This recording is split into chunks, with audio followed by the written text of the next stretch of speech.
केरल के एक छोटे से गांव कोलम में हर साल बारिश होती थी, लेकिन उस साल का मानसून कुछ अलग ही था। आसमान कई दिनों से काला पड़ा था। हवा में अजीब सी बेचैनी थी। नदी का पानी धीरे धीरे गांव की तरफ बढ़ रहा था। गांव के लोग डर तो रहे थे, लेकिन किसी ने नहीं सोचा था कि आने वाली रातें गुजारना मुश्किल होगा। उस गांव में राघव की एक छोटी सी किराने की दुकान थी। पत्नी सीमा, 10 साल का बेटा चिंटू और 6 साल की बेटी गुड़िया, बस वही उसकी दुनिया थी। उस दिन भी सब सामान्य था, लेकिन शाम होते होते बारिश ने अपना असली रूप दिखाना शुरू कर दिया। बिजलियां जोर जोर से चमकने लगी। हवा इतनी तेज थी कि पेड़ झुकने लगे। सीमा ने खिड़की बंद करते हुए कहा, राघव मुझे डर लग रहा है। राघव मुस्कुराया, डर मत, मैं हूं ना। लेकिन अंदर ही अंदर वो भी घबराया हुआ था। रात को करीब 11 बजे शोर मच गया। बांध टूट गया है, पानी गांव में घुस गया है, भागो। लोग इधर उधर भागने लगे और ऊपर से तूफानी बारिश। पूरा गांव डर से कांप उठा। राघव बाहर भागा। उसने देखा कि सड़क नदी बन चुकी थी। पानी तेजी से घरों में घुस रहा था। वो तुरंत अंदर आया और जोर से बोला, सीमा, बच्चों को लेकर छत पर चलो अभी। कुछ ही मिनटों में पानी घुटनों तक पहुंच गया। चिंटू रोने लगा, पापा, हम मर तो नहीं जाएंगे ना। राघव ने उसका चेहरा पकड़ा और कहा, जब तक तुम्हारा बाप जिंदा है कुछ नहीं होगा। ये सुनकर सीमा की आंखों में आंसू आ गए। पूरा परिवार किसी तरह छत पर पहुंचा, लेकिन बारिश रुकने का नाम नहीं ले रही थी। धीरे धीरे पानी छत तक आने लगा। दूर दूर तक सिर्फ पानी ही पानी था। मोबाइल नेटवर्क बंद, बिजली गायब, चारों तरफ अंधेरा। तभी गुड़िया कांपती हुई बोली, पापा, मुझे बहुत डर लग रहा है। राघव ने उसे अपने गले से लगा लिया। लेकिन तभी एक जोरदार लहर आई और घर की पिछली दीवार टूट गई। पूरा घर हिलने लगा। सीमा चिल्लाई, राघव, कुछ करो। राघव ने चारों तरफ देखा। थोड़ी दूर एक बड़ा पीपल का पेड़ था, जो अभी भी मजबूत खड़ा था। उसने फैसला किया, हमें वहां पहुंचना होगा। लेकिन समस्या ये थी कि पानी बहुत तेज था। एक गलती और पूरा परिवार बह सकता था। राघव नीचे उतरा। ठंडे पानी की तेज धार उसके शरीर को धक्का दे रही थी। उसने घर के अंदर से एक पुरानी रस्सी निकाली। एक सिरा घर की छत से बांधा और दूसरा अपनी कमर पे। सीमा डर गई। नहीं राघव, मत जाओ। राघव बोला, अगर मैं नहीं गया तो हम सब मर जाएंगे। ये कहकर वो तूफानी पानी में कूद पड़ा। तेज लहरें उसे बहाने लगी। कई बार उसका सिर पानी में डूब गया, लेकिन उसे सिर्फ अपने बच्चों के चेहरे दिख रहे थे। काफी संघर्ष के बाद वो पेड़ तक पहुंच गया। उसने रस्सी पेड़ से बांधी और जोर से चिल्लाया, सीमा, अब बच्चों को लेकर धीरे धीरे आओ। सबसे पहले चिंटू आया। उसके छोटे छोटे हाथ रस्सी पकड़कर कांप रहे थे। बीच रास्ते में उसका पैर फिसल गया। राघव तेजी से पानी में कूद पड़ा और उसे पकड़ लिया। उस पल अगर 1 सेकंड की भी देरी होती तो चिंटू बह जाता।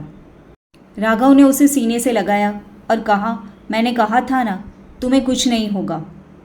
अब सीमा गुड़िया को लेकर आने लगी, लेकिन तभी ऊपर पहाड़ी से पानी का इतना बड़ा बहाव आया, इतना तेज कि पूरा घर कुछ ही सेकंड में बह गया। तीनों किसी तरह पेड़ तक पहुंचे। अब पूरा परिवार पेड़ पर था।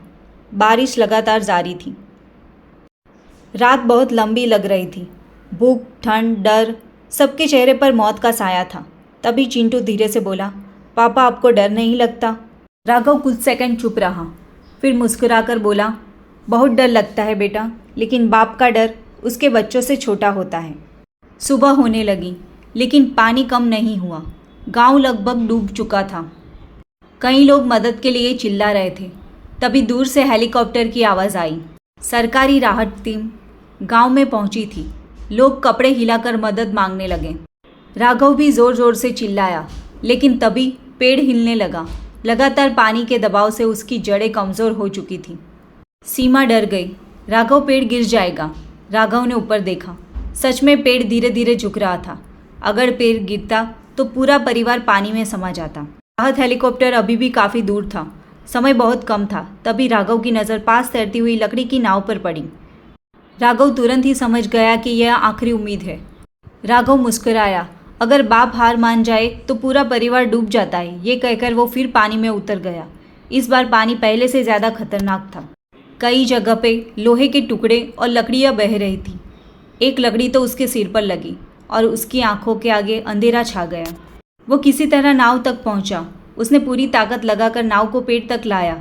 अब समस्या ये थी कि नाव बहुत छोटी थी। 4 लोग एक साथ बैठते तो नाव पलट सकती थी। राघव ने फैसला लिया, पहले सीमा और बच्चों को भेजेगा। सीमा समझ गई कि राघव क्या सोच रहा था। वो रोते हुए बोली, तुम भी साथ चलो। फिर उसने नाव को धक्का दिया। सीमा और बच्चे धीरे धीरे पानी में आगे बढ़ने लगे। अचानक एक बड़ी लहर आई और नाव पलटने लगी। राघव तुरंत पानी में कूदा। उसने पूरी ताकत से नाव को संभाला, लेकिन उसी समय एक तेज बहाव उसे दूर ले गया। तभी हेलीकॉप्टर पास आया। राहत टीम ने जल्दी से सीमा और बच्चों को बचा लिया, लेकिन राघव कहीं दिखाई नहीं दे रहा था। सीमा टूट चुकी थी। सबको लग रहा था कि राघव अब नहीं बचा।